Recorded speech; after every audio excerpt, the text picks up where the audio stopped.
When we last left off on our exciting episode, we just found the order of this reaction.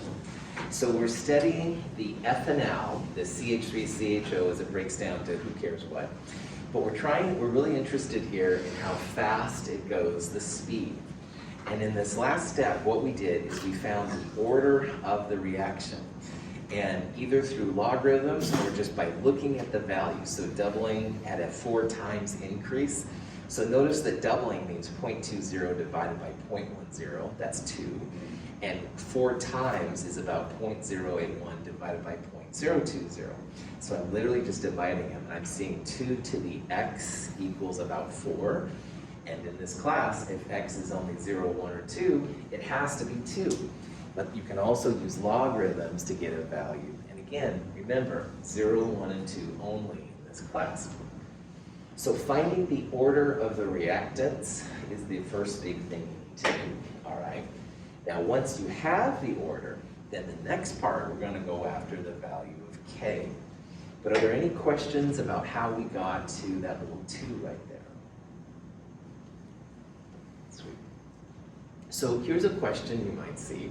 This is 2 NOs and 2 hydrogens making N2 and 2H and H2O. So in this problem, it says the reaction above is second order in NO and third order overall.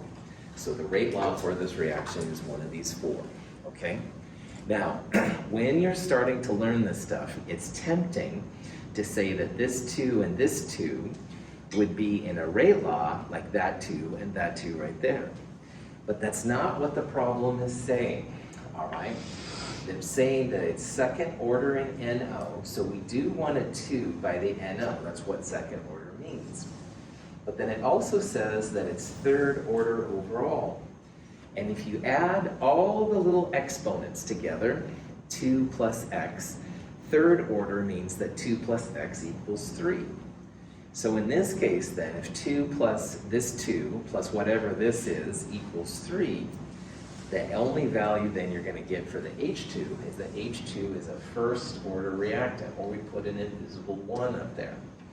So in this problem, rate law, K equals K times NO to the second power, that's what second order means, and H2 is a first order reactant. And we know that because 2 plus 1, the adding of the orders equals third order overall, which equals 3. H2 is a first order reactant. And also notice that stoichiometries are not necessarily the same as the rate orders, and we'll talk about why that's the case later on. Any questions? Okay. Now, if the rate law for this reaction is K times the ethanol to the second power, if the initial concentration of this thing doubles, 2 squared, then the rate's going to go up by 4 times. All right, second order things will mess with that big time.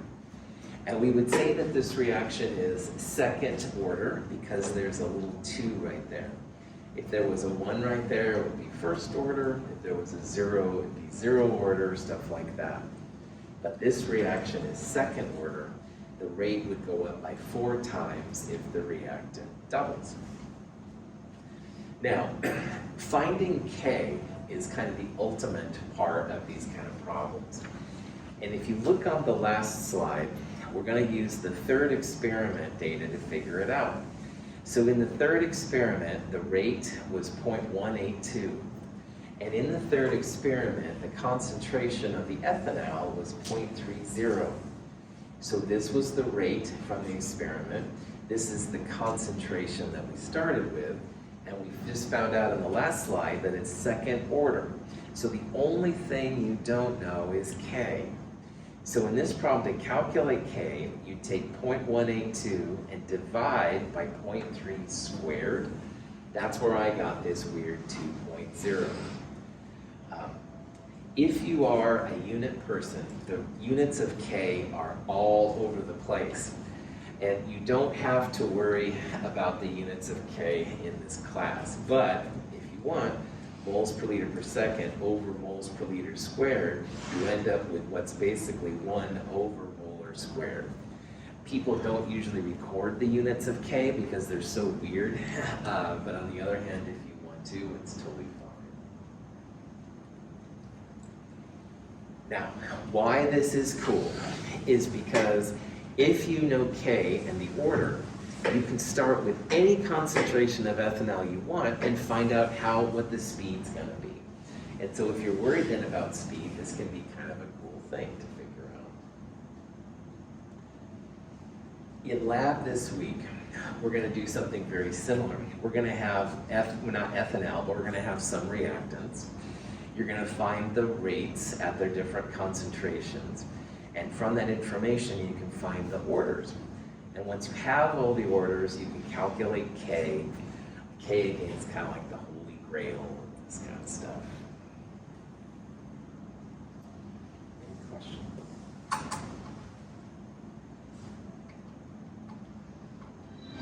This is the power of math, people! Come on! You are correct, Benson.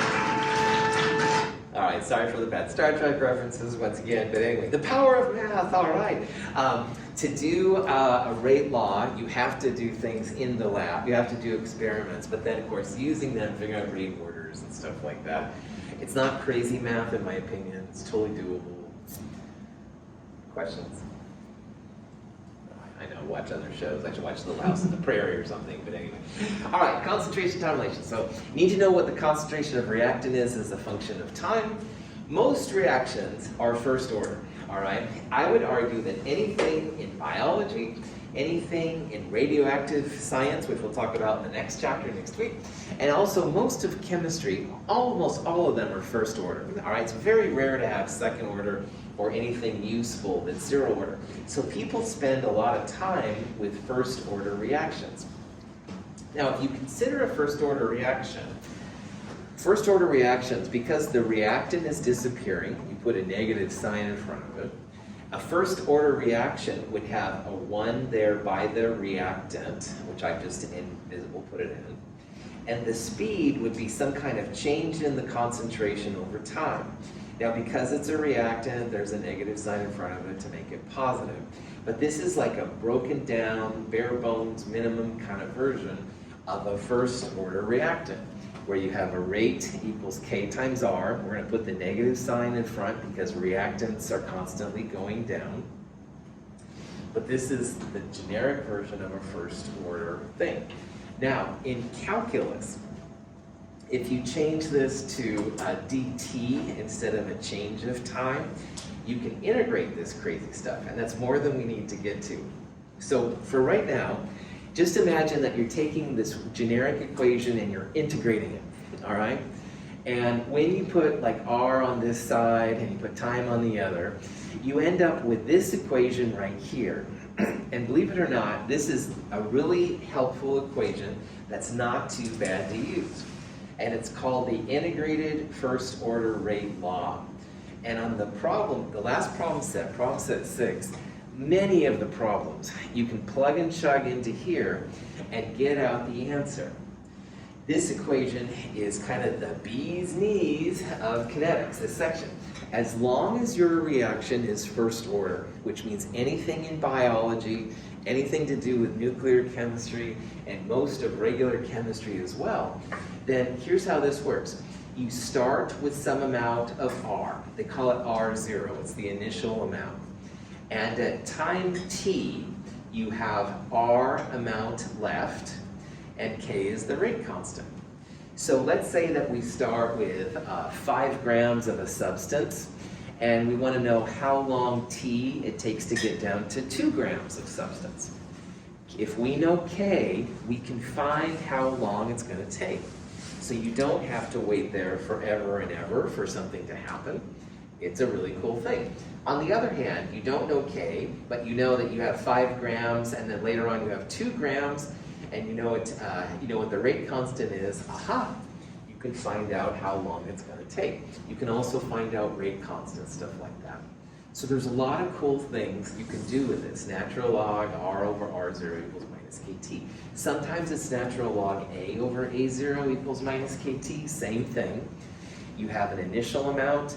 You have this amount left at time t, and k is the rate constant. So I'll try to show you here how useful this can be as we go through. Any questions? Yeah, Ben. What were the two R's again? What was The which one? the two R's, the brackets? Cool. So this is the R at time 0, so like how much you start with. And you can think about this as like R with a little t if you want, Ben. It's how much is left at time t. So if you start with like 3 grams, maybe R would be a number less than that, like 1 gram or something. And you can use like square brackets, moles per liter over moles per liter. But one of the reasons why I like this so much is because it's a ratio. You can use moles per liter over moles per liter. You can use moles over moles because it's the same container. You can even use grams over grams and all kinds of cool things. So it's written, Ben, as moles per liter over moles per liter, but really you can use it in so many different ways and stuff. That's why I get kind of excited about it. Stupid thing I did once with kinetics in this equation, I used to drink a lot of Diet Coke. So I was like, well, I start with 12 cans in a case, and I figured out how long it would take for me to usually consume until I had only 4 cans left. So I calculated my rate constant K of Diet Coke consumption. Yes, you can see why I need to get out more often, I know, but anyway, these are the kind of things you can do, right? That was really dumb. And I had a friend that used to have cookies stolen. She used to make them, and she left them out, and her roommates would take them. So we did it together. We figured out the rate constant. Anyway, having way too much fun with this, I understand. However, it is a very versatile thing, and you can do some interesting things with it in your day-to-day life if you take it to the nerd degree, I guess. But anyway. Other questions on? Okay, so here's an example of what you can do. Sucrose is type of a sugar, all right? And let's say that we're starting with 0.010 moles per liter of sucrose. And most of these biological things like this have been studied pretty good, so a rate constant K has already been determined. The rate constant K is 0.21 inverse hours. Just as a quick reminder, hour to the -1, you could rewrite as 1 over hours. So that would be how much is being used per hour. That's what that kind of means. So if it was inverse minutes, it would be per minute. If it was inverse years, it would be that much per year, that kind of stuff.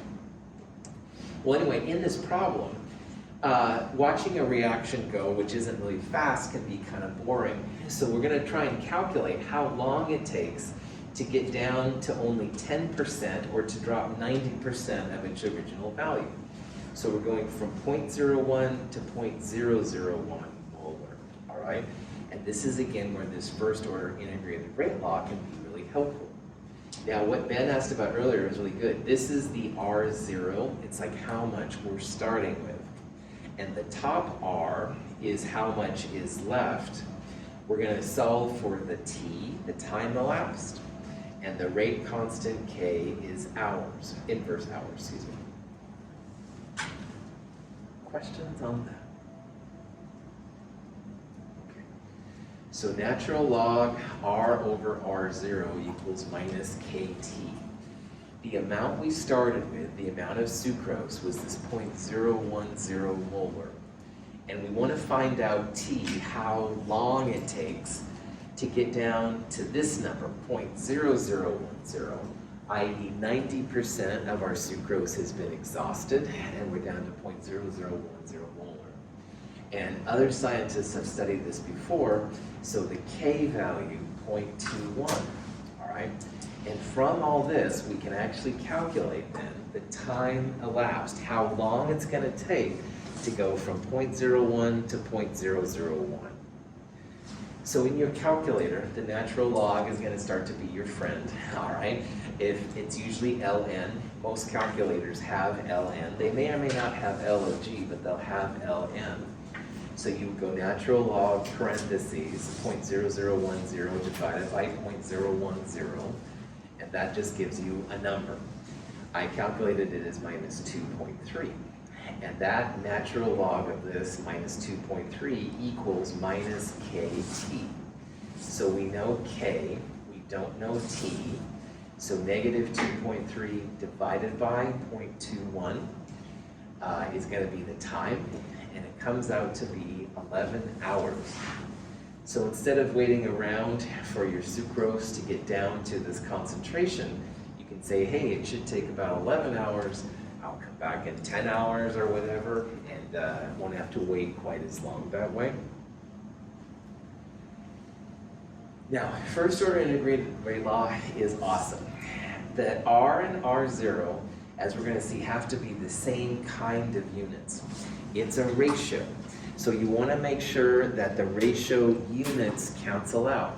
When you use logarithms, you have to make sure that they're unitless quantities, which is something we'll talk about more later. But anyway, you'd want to make sure this is moles per liter over moles per liter, not like moles over grams. All right, make sure they're the same kind of units.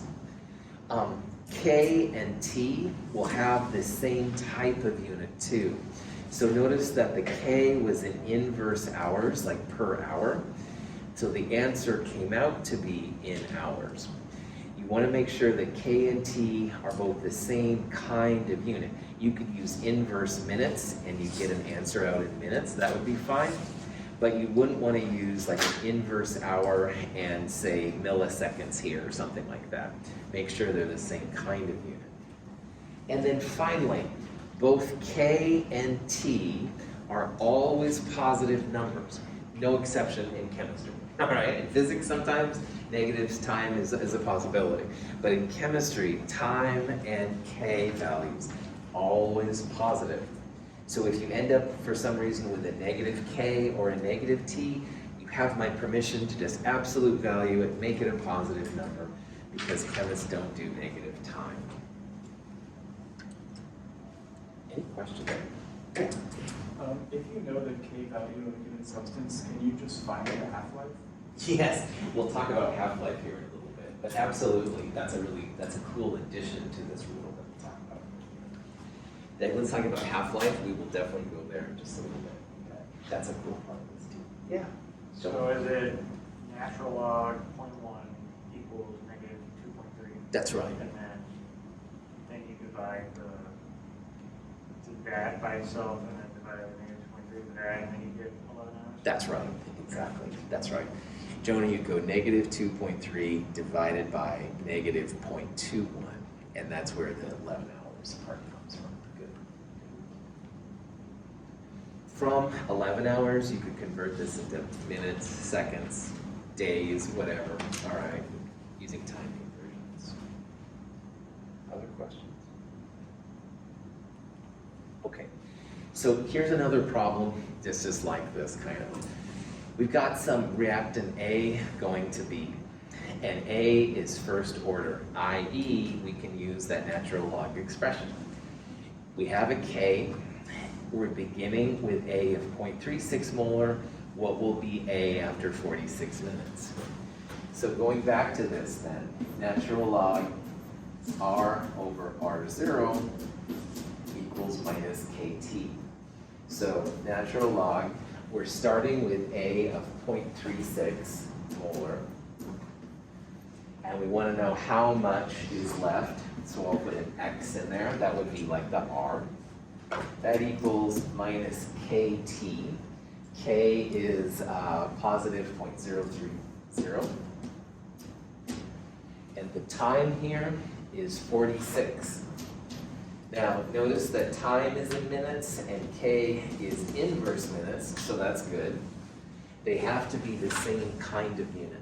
So for example, if this would have been so many seconds, we would have had to convert the seconds into minutes first before we could plug it in here.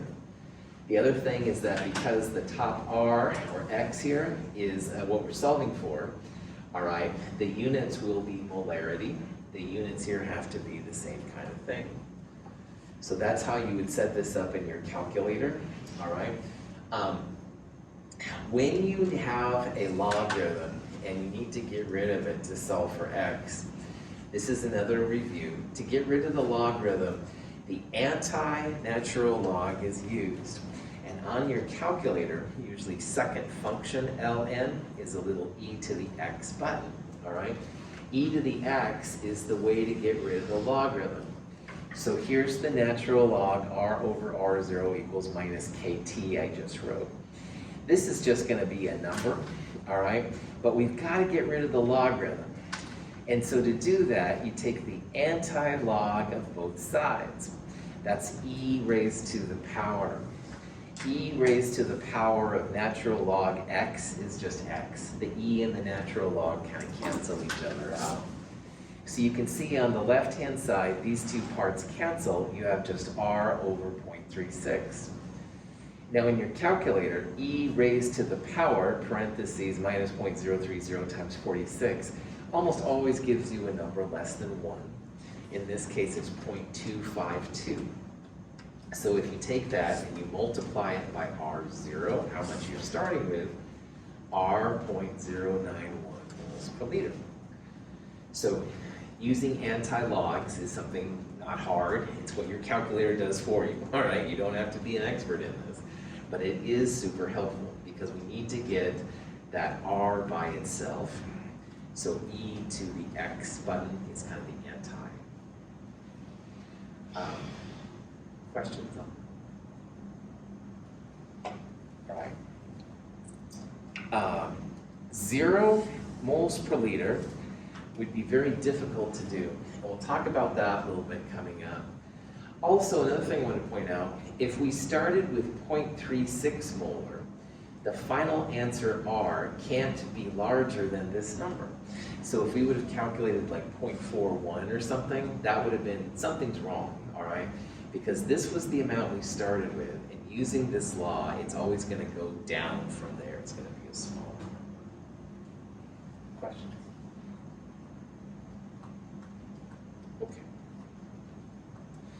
Okay. Now, there's other things you can do with the first order integrated rate law. This is an example of a dinitrogen pentaoxide, an unstable compound, and it's breaking down to nitrogen dioxide and oxygen. And scientists have found that this is a first order reaction, which is like what most reactions are.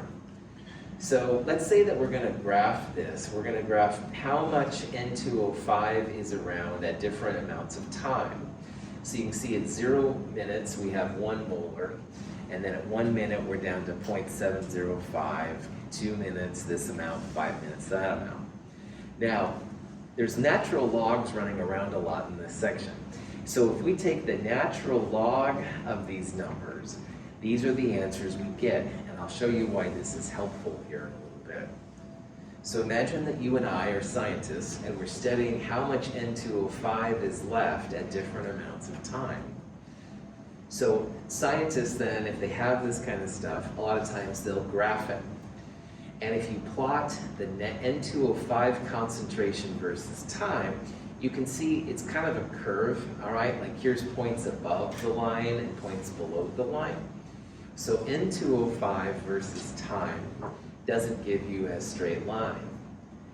But natural log of N2O5 versus time gives you a beautiful straight line. Beautiful being subjective, of course, in this case, but in my world of trying to get your points to make a linear expression, works out really well.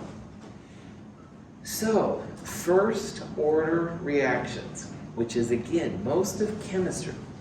If you plot the natural log of the concentration versus time, you're going to see a straight line.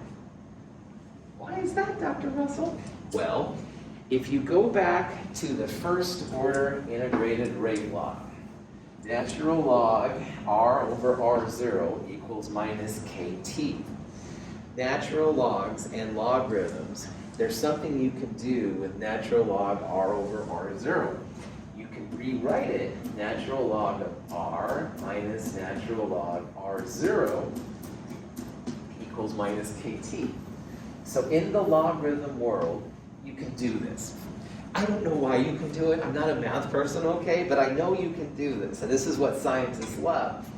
So if you rewrite this, natural log of r equals minus kt plus natural log r0, this is what you get.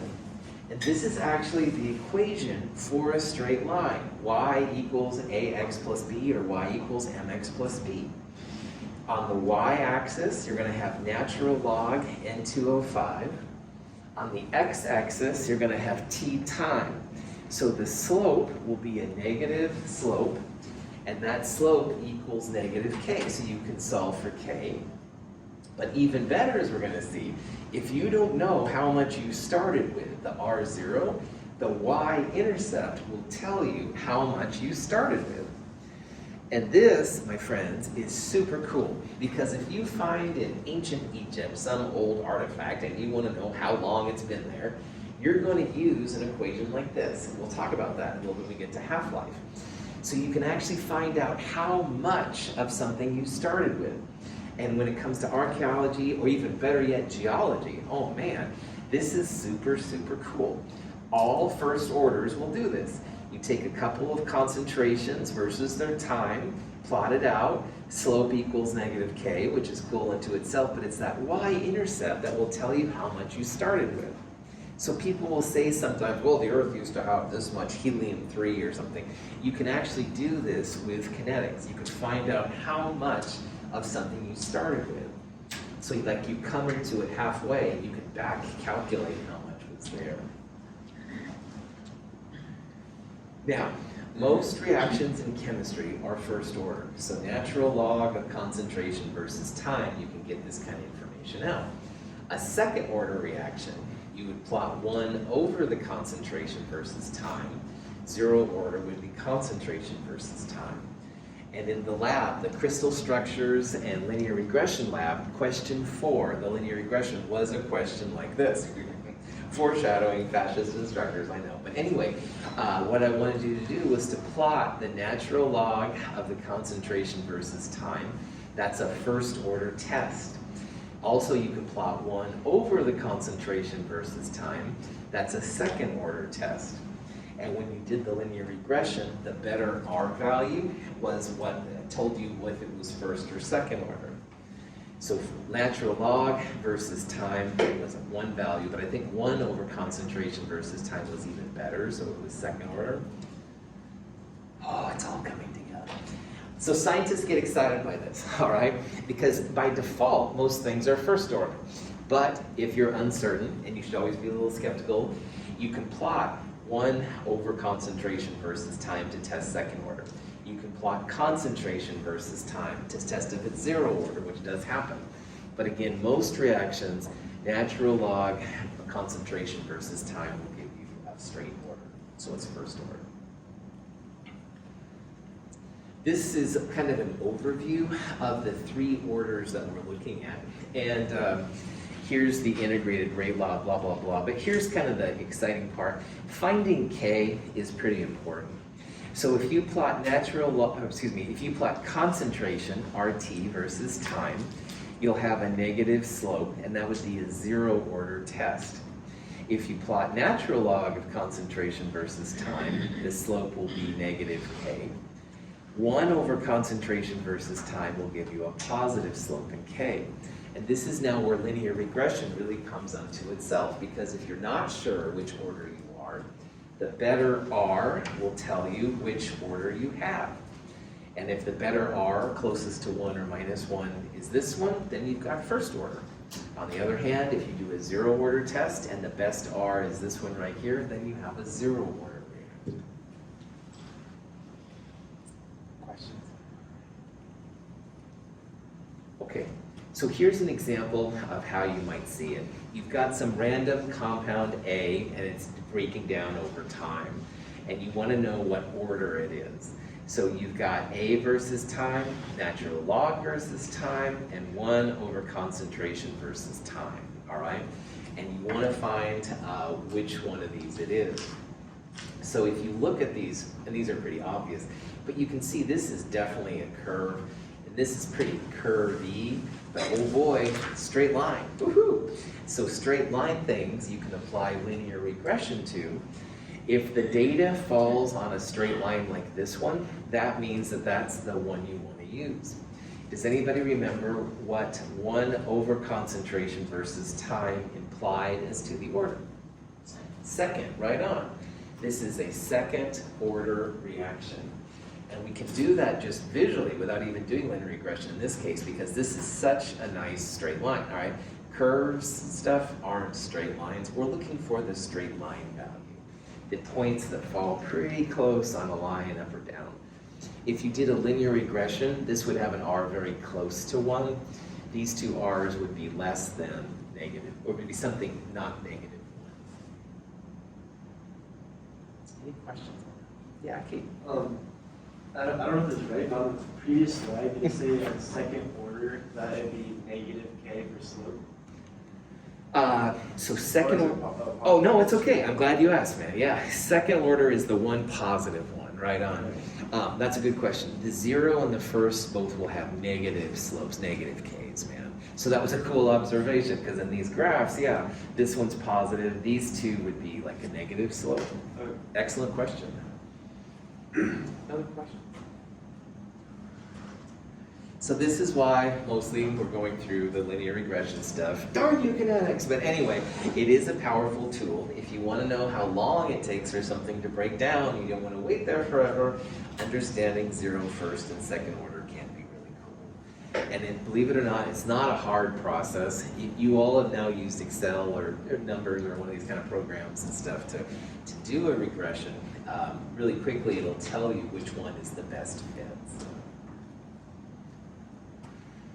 Okay, so this leads us to the next part about it, which Deglin mentioned earlier, and it's called half-life. And half-life is another very useful add-on to the first order integrated rate law, all right? And again, that first order integrated rate law, natural log R over R0 equals minus KT. And finding K sometimes can be really tricky. We're going to find K in lab this week, and it's totally possible, but there are sometimes faster ways to do it.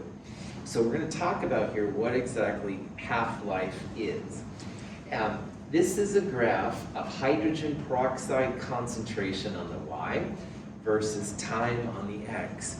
And like we saw earlier, hydrogen peroxide breaks down pretty readily. In the video I showed, they added MnO2, so it went really fast. In our version, this is more of a natural H2O2 position. But anyway, we're starting with 0.020 moles per liter H2O2. And a half-life is literally the time it takes to get down to half of the concentration. So if we started with 0.020, it would go down to 0.010. All right, and the time elapsed in this particular example, 654 minutes. So it takes 654 minutes for your concentration to decrease to half the initial value. So 0.02 to 0.01, 654 minutes. But you can keep going from there, because to go from 0.010 to 0.0050 is another 654 minutes. 654 plus 654 is 1308. So this would be one half-life, and this would be a second half-life. And you can keep going. A third half-life, 1962. A fourth half-life, 2,616 minutes and stuff. So half-life is literally the time it takes, time, not concentration, but the time to go to half of what you started with. Half of this number, half of that number, half of that number, etc., etc. Now, H2O2 is a first order decomposition, which is what most chemicals are. So after 654 minutes, you're down to half the reaction amount, 0.010 from 0.020. But another half-life, you'd be down another half amount, so 0.010 to 0.050, and another half-life, or a total of 1,962 minutes, 654 times 3, you're down to half of that. Notice that we went to half, to fourth, to eighth, and then down to 1/16. But have we gotten to 0? No. It's tempting when you're learning to think, well, half to get down to here, another half-life to get to 0. But that's not the way it works. You go from 1/2 to half of half, which is 1/4. Half of a fourth is 1/8, etc., etc. Do you think with this kind of curve, theoretically, you're ever going to get to 0? No. And I want you to kind of think about this over the next couple of days, because any reaction you have, from you consuming caffeine to throwing sodium in water, all right, you're going to have a half-life associated with it. And you're going to go to half, to half, to half, to half. But in theory, never to 0, all right? Now, I would argue as a chemist that some reactions do go to 0. They're just so ready to rock and roll that they're not going to be stopped. But 99% plus of the reactions, you're never going to get to 0. Now, why this is so cool is because what Declan was inferring earlier. There's something you can add on here to the first order integrated rate law that has to do with half-life. So this is an example of a problem where this can come in really handy. Sugar, again, breaks down with things. Enzymes are basically nature's catalysts, more or less. But anyway, sugar is breaking down to products. We know the rate constant K, 3.3 times 10 to the minus 4. And the question is, what's that? Oh, now what is this? Okay, I used to play a lot of this game called Half-Life, Half-Life 2. Anyway, if you've ever seen Half-Life and played it, it is pretty amazing, at least in my thing. But anyway, I use this just as a reference to my own dorkiness as usual. But anyway, Half-Life is a cool game, but that's not why I'm pointing it out. We're trying to find the half-life of this reaction, not the half-life of the game. Oh, that game was pretty cool though. But anyway, found the half-life of this reaction. So, all right. So, if this reaction is first order, then rate equals K times sugar to the first order power. And the question is, what is the half-life? And notice that we don't have any reactant concentrations here or anything like that. So what people do is, in a half-life, the amount you're left with compared to the amount you started with, it's half. So if R0 was 2 moles, then R would be 1 mole, and R over R0 would be 1 over 2, or 1/2. So whatever amounts you start with, at a half-life, the amount is 1/2. T1/2 is the special symbol for half-life. So if you see T1/2, that just means you're at a half-life. And at a half-life, R over R0 equals 1/2.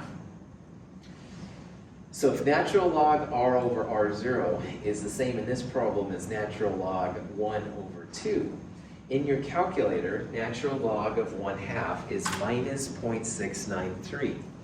And minus 0.693 equals minus KT, where T is the half-life.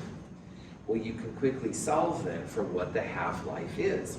Half-life, T1/2, equals 0.693 divided by K. The negative signs cancel out. And this part right here is super important for scientists too, because sometimes you'll have the half-life, and sometimes you'll have the rate constant K.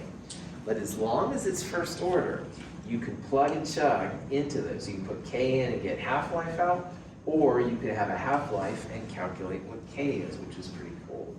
And this is what Daglin was beginning to ask about and stuff. Half-life is super important when it comes to these problems. So in this problem, we had a rate constant K. It was in inverse seconds, like per second. So 0.693 divided by that number gives you 2100 seconds. And if you turn that into minutes by dividing by 60 seconds per minute, it's about 35 minutes for your sugar to break down. So we're going to start throwing in half-life equals 0.693 divided by K in a lot of these things. Sometimes you'll have half-life, you can find K. Sometimes you have K like in this problem, and you can find half-life. And it works for any amount because R over R0 is always half of what you started with. That's what the half-life part means. Any questions on that? Okay. So here's a problem. We have a rate constant K, 0.347 per hour, inverse hours. And it says, what's the half-life of this reaction? And the reference here to Dr. Gordon Freeman is from Half-Life, so you can absolutely ignore it and stuff. Unless you know about Half-Life, then you can high-five me, because it's pretty... Anyway, stop, Prophet back on. I know, sorry. Has anybody here played Half-Life? Am I dating myself? You don't have to raise your hand if you don't want to. Jonah?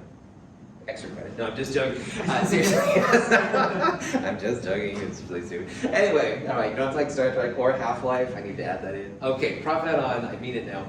Got a K value. Looking for half-life. Half-life is what we're solving for, equals 0.693 divided by K. Now, the only other twist about this problem is that because K was in inverse hours, the initial answer comes out in hours. And you can see that all of these values up here are minutes.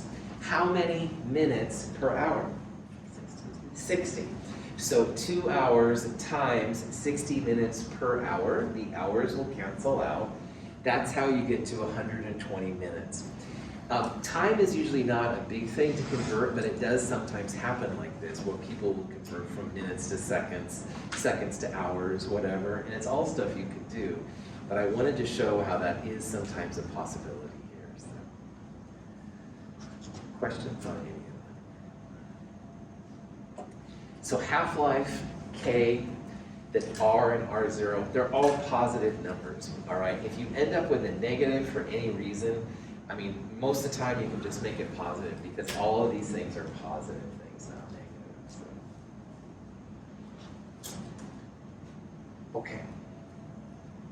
Now this is a question that there's two different methods to solve this. And I'm going to show you what I call the Chem 104 method first, which is what we teach in some of the lower classes.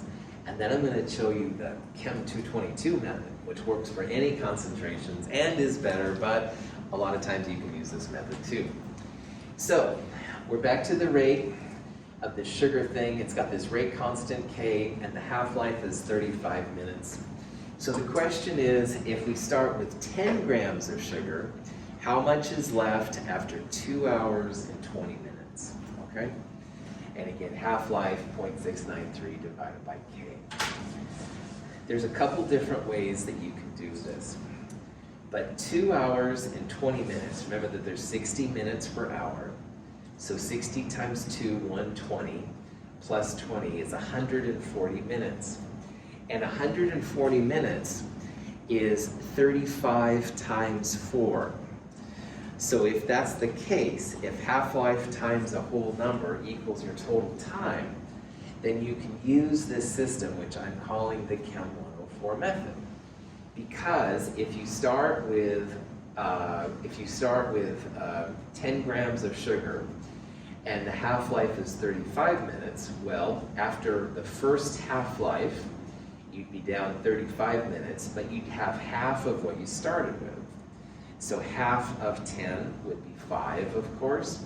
So after 35 minutes, you'd be at 5 grams. At 70 minutes, you'd have another half-life. So again, the difference between all of these is 35 minutes. And half of 5 would be 2.50 grams.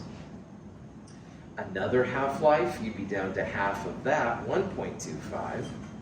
And another half-life, which is 140 minutes, which is 2 hours and 20 minutes, you'd be at 0.625 grams.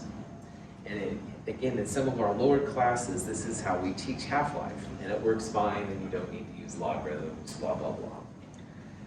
It does, hopefully, though, mean that the time elapsed will be some whole number of half-lives to do this kind of problem in this way. But I'll show you the other way and stuff that you can do it, which is even better. So in this question, we just went down in time until we got to 140 minutes, 2 hours, 20 minutes. And that comes out to be 0.625 grams. Questions on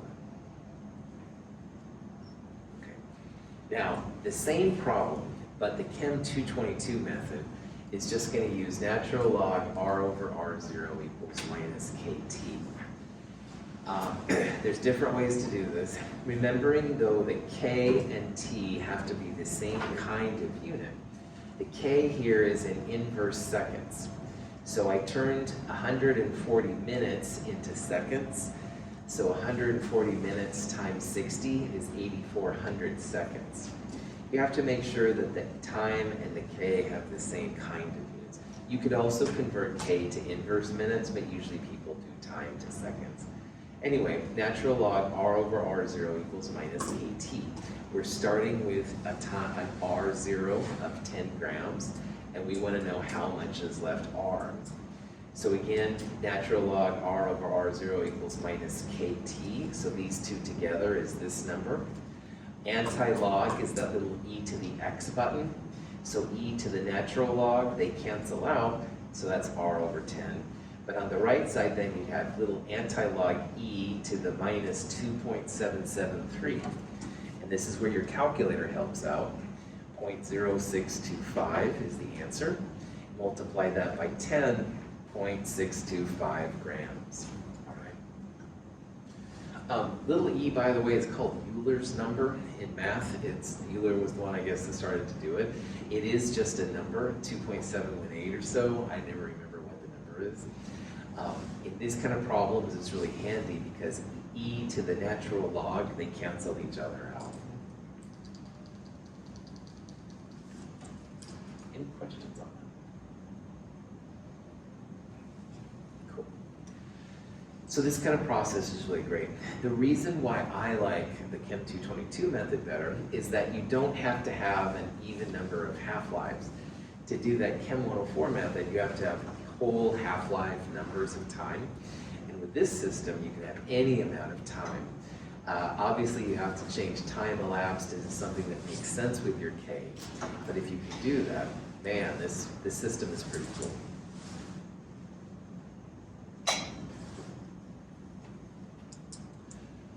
All right. So half-life is a really interesting thing.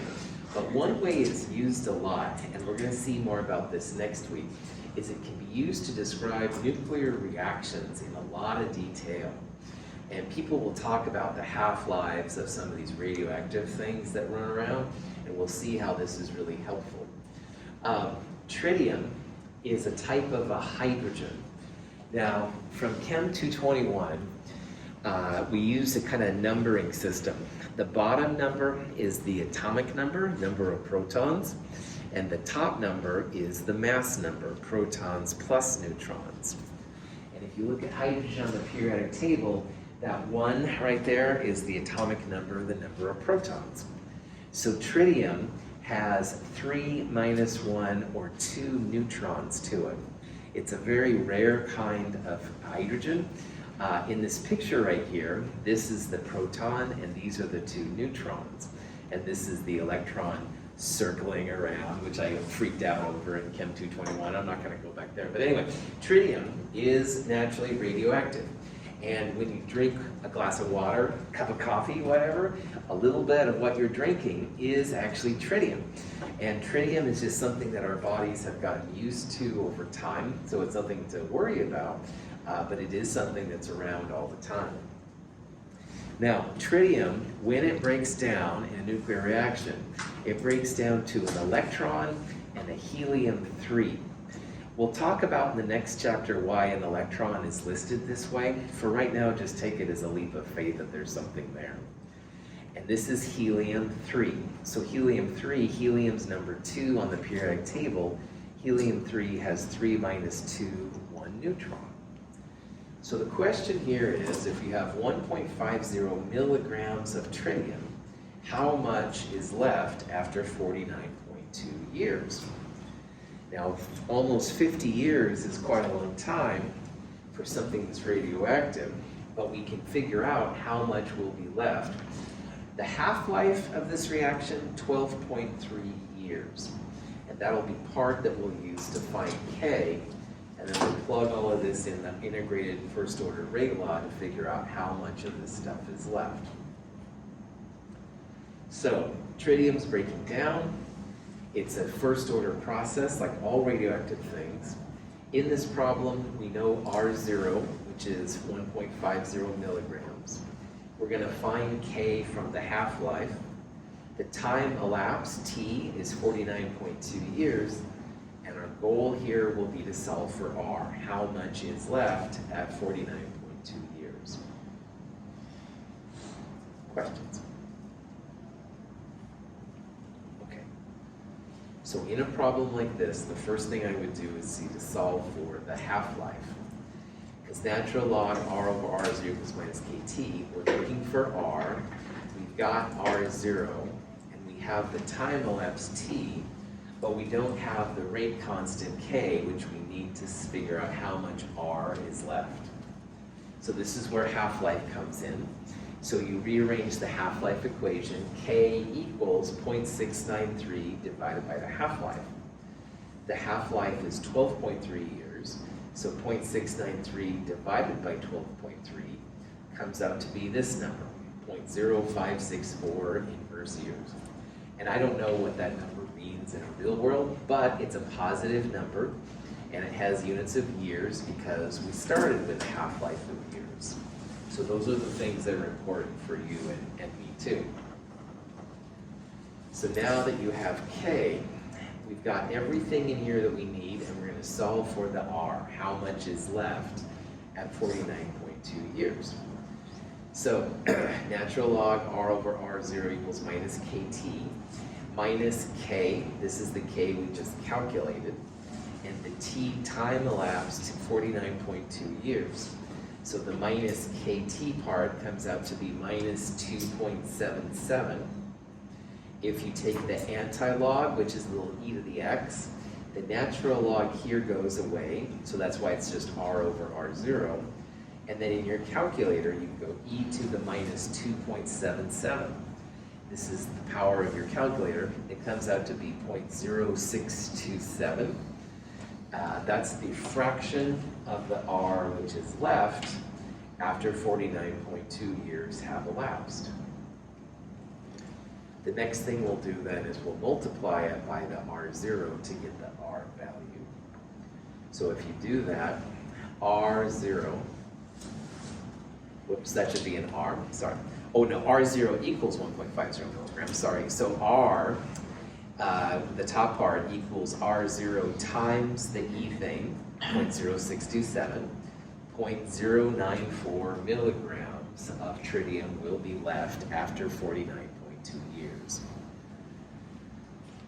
So in this problem, we needed both, we're trying to find R, but we didn't have K. So we found K from the half-life, this weird number right here. We found the fraction remaining, multiplied it by R0, how much we started with. 0.094 milligrams are left after 49.2 years. So notice that the tritium didn't go down that much. I mean, considering it's like 50 years, it just shows you how slow some of these processes can be. The half-lives for these things are all over the place. Some of them are really fast, and some of them are just glacially slow, geologically slow. This one is closer to the latter. Yeah, Just a clarifying question. Figure out the original K value, K of the half-life. What you did was you inserted 1 and 2 for R and R not. That's right, exactly, that's right. And so R and R0 is 1/2, and natural log of 1/2 is negative 0.693. The negative sign will cancel with this negative sign, so that's where it came from. And you can do it that way. And if you've seen this before, you can use like 1/2 to the number of half-life kind of things too. Sometimes in math they'll do this, but you're seeing the big picture anyway where this stuff is.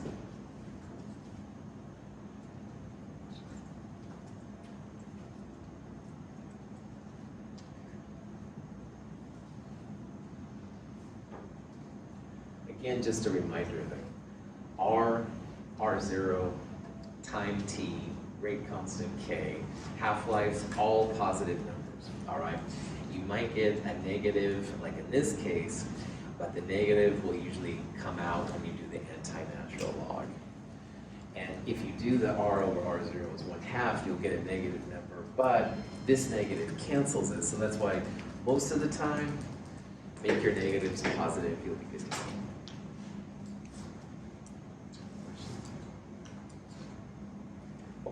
this is a good place to stop. It's about 10:57, so 11:02 or so, we'll start back up again. Take a break. I'll leave this slide up if you want to look at it a little bit longer. We'll talk about it when we come